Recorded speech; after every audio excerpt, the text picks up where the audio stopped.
ministrar sobre você. Evangelho de Marcos, capítulo de número 14, versículo de número 36. Marcos, Evangelho de Marcos, capítulo 14, versículo de número 36, diz assim a palavra de Deus. E disse Jesus, lá no Getsêmani: Abba, Pai, todas as coisas te são possíveis. Afasta de mim este cálice. Não seja, porém, o que eu quero, mas o que tu queres. No momento de mais aflição de Jesus Cristo, no momento onde a alma de Jesus se fazia noite, ele clama no Getsêmani: Abba, Pai, todas as coisas te são possíveis. Afasta de mim este cálice, porém não seja feito a minha, mas a tua vontade, a tua vontade. Esta mensagem que o Senhor está me entregando e fazendo arder ao meu coração, eu gostaria que você tivesse toda a atenção do mundo agora, porque eu preciso te deixar ao longo dela, ao longo deste sermão, eu preciso deixar dois fatos históricos, dois conceitos importantes, dois dados importantes, históricos, culturais, como por exemplo, você sabe muito bem que os hebreus, eles tinham um patriarcado muito forte. Era uma família com base no pai. O pai é que dava direção para a família. O pai é que unia a família. O pai é que sustentava a família. Era o pai que dava todo o suporte financeiro, emocional, social para aquela casa. Ele era o sacerdote do seu lar. É aquele que colocava em contato aquela família com o mundo exterior, com Deus, com os outros clãs, com as outras famílias. Era o pai. Havia o nome do pai ali, era o que fazia diferença naquela casa, naquela família. Era um bom pai, era um pai honesto, era um pai cheio do Espírito de Deus, era um pai honrado, se tornava assim uma família honrada por causa do nome do pai. Diferente dos dias de hoje, hoje os filhos são criados mais pelas mães, pelas tias, pelas avós, alguns pais negligenciando o seu papel paterno, tão especial que Deus deu a ele, tem deixado de lado. A nossa cultura é quase matriarcal, se eu posso assim dizer, no sentido da mãe que cuida, a tia, geralmente é um personagem feminino, cuidando ali dos filhos, das crianças, dos pequenos. É importante nós entendermos isso. Por quê? Porque quando Jesus Cristo está dizendo Abba, Pai, dizendo e chamando Deus de Pai, para algumas pessoas isto é muito forte, isso é doloroso, porque talvez tenha passado no tempo em que ele viveu na sua infância, junto a um pai abusivo, junto a um pai violento, um pai alcoólatra, um pai drogado, um pai que maltratava a família, a casa.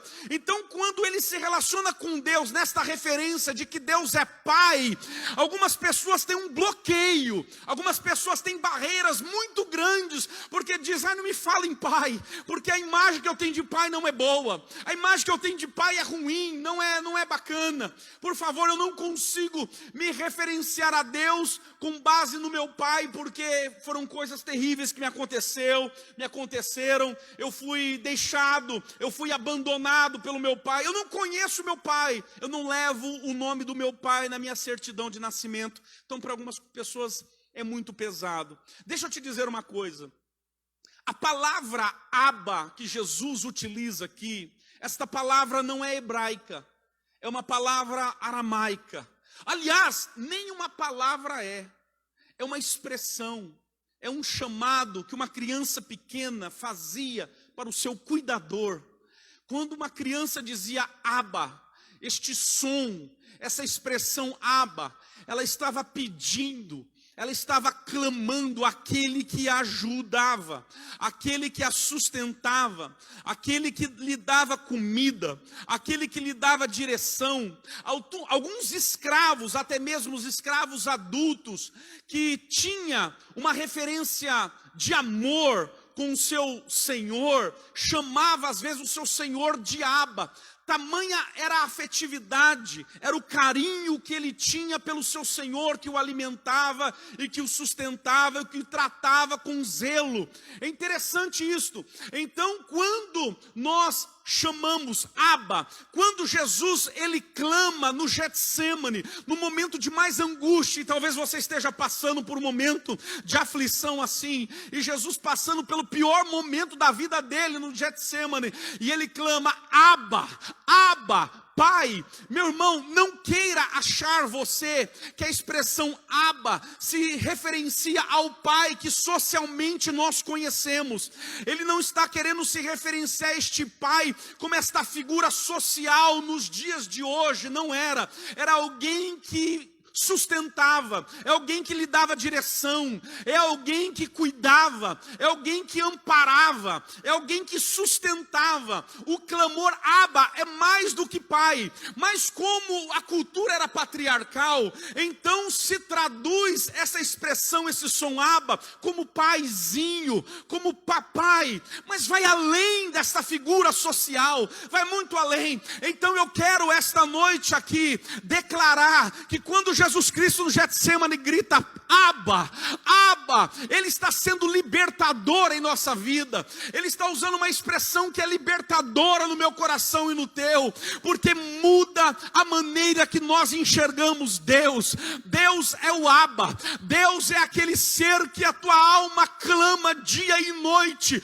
buscando sustento, buscando amparo, buscando ajuda. Não é um simples pai, como referência desse pai social, essa figura social, não, é muito mais do que isso. É aquele que cuida de você, é aquele que te ajuda. A expressão Abba me liberta dessa imagem de Deus vingativo, desse Deus que judia, desse Deus que está distante, desse Deus que está alheio às minhas necessidades, às minhas angústias, às minhas aflições. Este não é o Deus que nós estamos servindo. O Deus que nós estamos servindo não é o Deus com as mãos encolhidas, mirradas, te ignorando dia e noite, você chorando. Não é um Deus com os ouvidos agravados ao choro da criança em necessidade, não. O Deus que nós servimos, Ele é o Abba.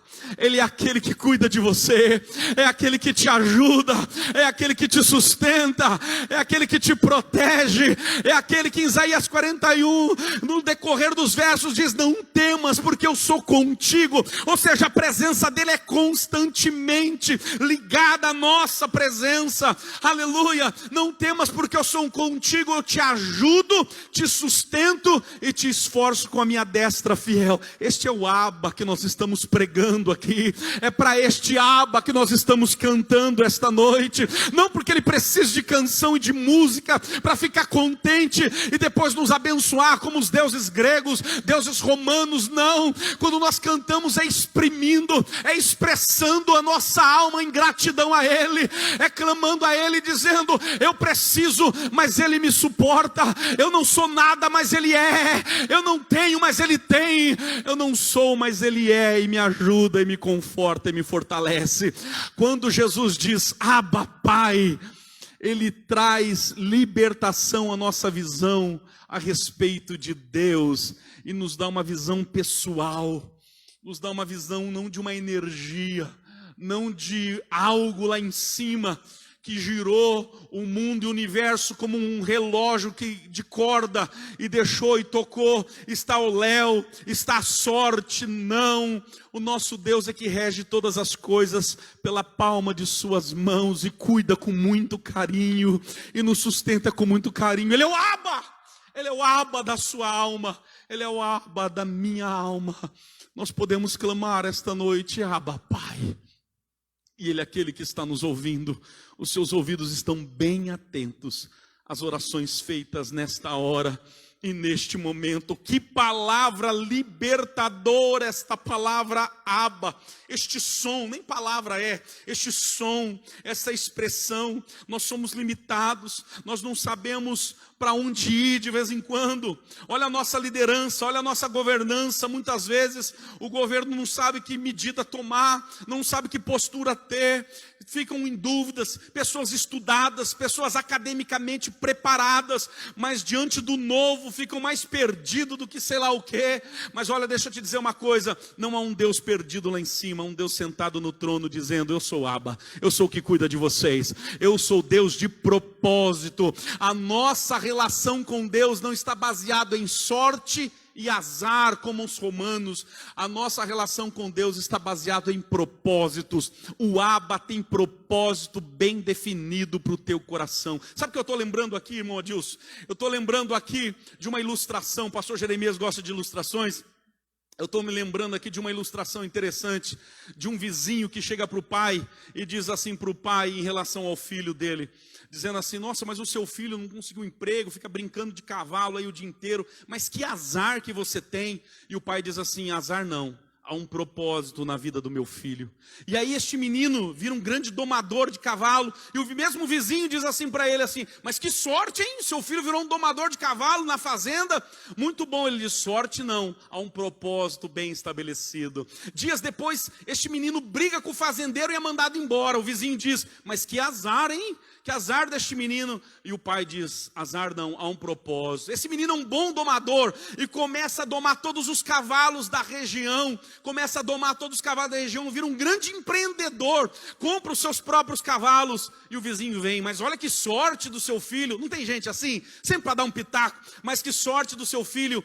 E o pai diz: não é sorte, há um propósito na vida dele. E aquele menino sobe em cima do cavalo e cai do cavalo, quebra as duas pernas. E lá vem o vizinho enxerido de novo: mas que azar, quebrou as duas pernas. Ele diz: azar não, há um propósito para todas as coisas. Se instala uma guerra, todos os jovens daquela região são chamados, arregimentados, menos o menino com as duas pernas quebradas. E aí o vizinho diz: olha, mas foi sorte, todo mundo foi para a guerra, só ele ficou. Ele diz: não é sorte, é propósito. Os meninos ganham a guerra e voltam com medalhas. E aí o vizinho diz: mas que azar, não veio da guerra com medalha. Diz: há um propósito. Mas veio muita gente machucada, veio muita gente amputada. E aquele menino, cuidando de cavalos, pôde cuidar de todo o seu vilarejo, pôde dar assistência para todo o vilarejo. E o homem diz, o vizinho: mas que sorte. O pai diz: até quando eu vou ter que dizer para você, não é sorte nem azar, há um propósito para todas as coisas. Deixa eu dizer uma coisa para você que toda hora fica falando: mas eu sou um azarado.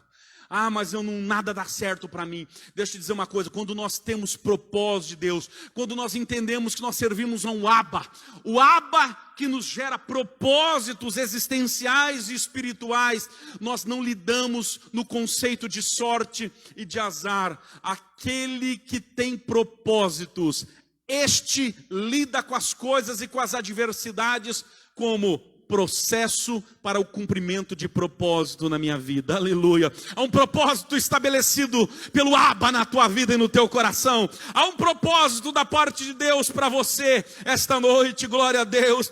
Mas Abba não apenas muda a minha visão acerca de Deus, Abba me dá um novo significado no meu relacionamento com Deus. Marcos capítulo 14, versículo 36, quando Jesus diz: Abba, Pai, todas as coisas te são possíveis, afasta de mim este cálice. Olha a angústia, suando gotas de sangue. Seja, porém, feita o que o Senhor quer e não o que eu quero.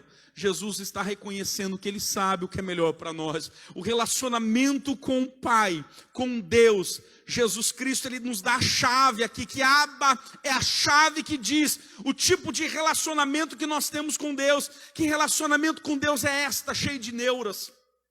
Que relacionamento é este que algumas pessoas têm com Deus, cheia de milindres, cheio de não me toque, pisando em ovos? Sabe gente pisando em ovos? Sabe pessoas que você se relaciona assim, você não sabe a hora que ele vai explodir, não sabe a hora que ela vai te xingar, vai brigar com você, vai jogar as cadeiras em cima de você? Deus não é desse jeito, mas tem gente que se relaciona com Deus desta forma, como que se Deus fosse colocar uma secretária na frente e dizer: ó, manda dizer que eu não tenho tempo para essa pessoa, eu não tenho tempo para este. Não, Deus não é assim. Que tipo de relacionamento é esse que você tem com Deus? Cheio de medos, cheio de paranoias, cheia de neuras. Se eu não der essa quantia de dinheiro, meu Deus, Ele não vai me abençoar. Se eu não orar tantas vezes por dia, Ele não vai me ajudar. Se eu não fizer isso, este não é o Abba, este não é o Pai. Tudo que nós fazemos e tudo que nós fizemos, tudo é para a glória do nome dEle, é por gratidão ao que Ele já fez, está fazendo, e por tudo que Ele vai fazer, independente de mim. Sabe por que Deus está agindo aqui esta noite? Pela misericórdia dEle. Sabe por que Deus está agindo na tua vida, na tua casa? Ei, meu irmão, você que está dizendo assim: pastor do céu, eu não tenho muito que reclamar da área financeira na minha casa, porque desde a pandemia chegou, algumas coisas até melhoraram. Irmão, tem pessoas que estão passando por isso, glória a Deus por isso. Não precisa se sentir culpado, se sentir entristecido por isso. Deus está te enchendo de recursos para você poder abençoar o seu próximo, aquele que está à direita e aquele que está à esquerda em necessidade, porque o nosso Deus é o Abba, o Deus que está cuidando de todo mundo. Glória a Deus, aleluia. E você não precisa ficar se sentindo também o superior, o inchado, porque as coisas estão andando para você. Você é bom, é meritório o negócio. Não é mérito seu, é apesar de você. A bênção de Deus sobre nós é apesar de mim, é apesar de você. Deus me usa apesar de mim, Deus te usa apesar de você. Sabe como chama isso? Graça, favor imerecido. Deus tem graça para liberar sobre o teu coração aqui esta noite. Há uma bênção de Deus sobre você, apesar de você. Há uma paz que Deus quer liberar sobre o seu coração, apesar de você. Continue buscando, continue clamando, continue 24 horas clamando ao Senhor. Vem Jesus com essas pessoas que estão com esse conceito de relacionamento com Deus sempre fechado, sempre peso. Tem gente que vai para a igreja e volta com um peso nas costas muito maior do que entrou dentro da igreja. Esse não é um relacionamento que Deus quer ter contigo, não. Deus quer que você traga para Ele todos os pesos, todos os jugos. O fardo dele é leve, o jugo dele, meu irmão, é suave. Pode acreditar nisso, em nome de Jesus. Deus está aqui e quer se relacionar conosco de uma forma pessoal, não burocrática, sem intermediários. O Senhor quer fluir a graça dele sobre nós. Ele é o Abba. Abba. Esta noite, antes de dormir, o nosso clamor vai ser: Abba, muito obrigado por cuidar de mim. Muito obrigado pelo sono que o Senhor vai me conceder, pelo sono que o Senhor vai despender sobre a minha vida. Nos dá um novo significado de paternidade. A palavra Abba é muito especial. Olha o que diz Romanos, capítulo de número 8, versículo de número 14 em diante. Porque todos os que são guiados pelo Espírito de Deus, estes são filhos de Deus. Porque não recebestes o espírito de escravidão, para outra vez estardes em temor, em medo. Você que está com medo, presta atenção, você não tem recebido um espírito de medo. Será que ele vai me rejeitar? Será que ele está me ouvindo? Será que ele está ligando para mim? Você não tem um espírito de escravidão para ficar com medo do seu Senhor. Meu Deus, será que hoje ele acordou mal-humorado e ele vai me chicotear? Será que hoje ele acordou virado e ele não vai me deixar sem comida, sem vestimenta? Será que tem bênção para mim hoje? Não, você não tem recebido um espírito de escravidão para andar de novo em medo. Olha o versículo 15, a parte B. Mas recebeste o espírito de adoção de filhos, pelo qual clamamos: Abba, Pai. Aleluia! Nós não recebemos um espírito de escravidão e andamos com medo, Adilson, para um lado para o outro, presbítero Adevair, não. Nós andamos de cabeça erguida, porque o espírito que nós recebemos é um espírito de adoção e podemos clamar: Abba, Pai, aleluia. Deixa eu te dar um outro dado interessante, cultural aqui, eu já vou encerrando. Quero chamar o grupo de louvor aqui à frente. Mas olha que interessante, os romanos tinham uma cultura. Eu aprendi isso naquele canal do YouTube, Jesuscope. Eu achei muito interessante essa explicação que ele deu com relação à adoção no tempo romano, naquela época, neste momento onde a carta do apóstolo Paulo chegou às mãos dos romanos. Havia 9 dias chamados dias lústricos. A criança nascia e no 9º dia a mãe colocava aquela criança no chão e o pai escolhia e o pai decidia naquele momento se ele pegava no colo e adotava o seu filho ou ele rejeitava o seu filho. Quantas crianças foram rejeitadas por alguma deficiência física? Quantas crianças foram rejeitadas naquele tempo? Filhos biológicos foram rejeitados. E havia uma lei romana que dizia que este filho biológico poderia ser até rejeitado, mas o filho de adoção nunca poderia ser rejeitado. O filho de adoção é o filho do coração. Houve uma decisão afetiva, houve uma decisão séria, uma decisão legal, jurídica, sobre essa questão, sobre essa criança. E ele nunca poderia ser rejeitado depois disso. Os romanos que tinham essa lei. O Brasil, você sabe que até 88, o filho adotivo não tinha os mesmos direitos legais de um filho legítimo, de um filho biológico, aliás, de um filho biológico. Não tinha o mesmo direito. Depois de 88, a Constituição, aí ela coloca o filho de adoção e o filho biológico no mesmo patamar. Mas os romanos lá atrás já tinham esse conceito. O filho de adoção tinha a mesma autoridade, recebia toda a herança igualmente dada ao filho biológico. E o que Deus está dizendo é que nós não recebemos um espírito de escravidão para andar com medo para cima e para baixo do nosso Senhor, não. Nós temos recebido um espírito de adoção. Deixa eu te dar aqui a chave do entendimento para isso. Deus nos adotou por causa de Jesus Cristo, seu Filho na cruz do Calvário. O Senhor rejeita Jesus Cristo na cruz do Calvário e Ele morre por nossos pecados. E agora nos dá o direito de sermos aceitos, recebidos e adotados pelo Pai. E hoje, com esse espírito de adoção, Deus está dizendo para mim e para você, Ele nunca te rejeitará. Deus não te rejeitará jamais. Mas eu sou um filho de adoção exatamente por isso. Legalmente adotado, legalmente amado, afetivamente cuidado. O Senhor olhou para você e diz: eu quero é este que eu amo, é este que eu nunca abandonarei. E o Senhor nunca te abandonará, meu irmão. Você não precisa andar de cabeça baixa com medo, temendo o mal e a morte, não, porque Deus está contigo. E se Ele está contigo, meu irmão, a vara e o cajado dele te consola. Mesmo que você passe pelo vale da sombra da morte, não precisa temer mal algum. A presença do teu pastor é contigo. A presença do Abba é com você. Oh, palavra que nos liberta para muita coisa, para esta relação que nós temos com Deus. Clama ao teu Abba nesta hora. Enquanto nós vamos louvar ao Senhor com um cântico, você pode fazer o seu pedido de oração, entendendo agora quem Ele é, melhor ainda na tua vida. Ele é o Abba que cuida de você. Vamos adorar a Deus, vamos adorar ao Abba. Aleluia, Abba Pai, glória a Deus.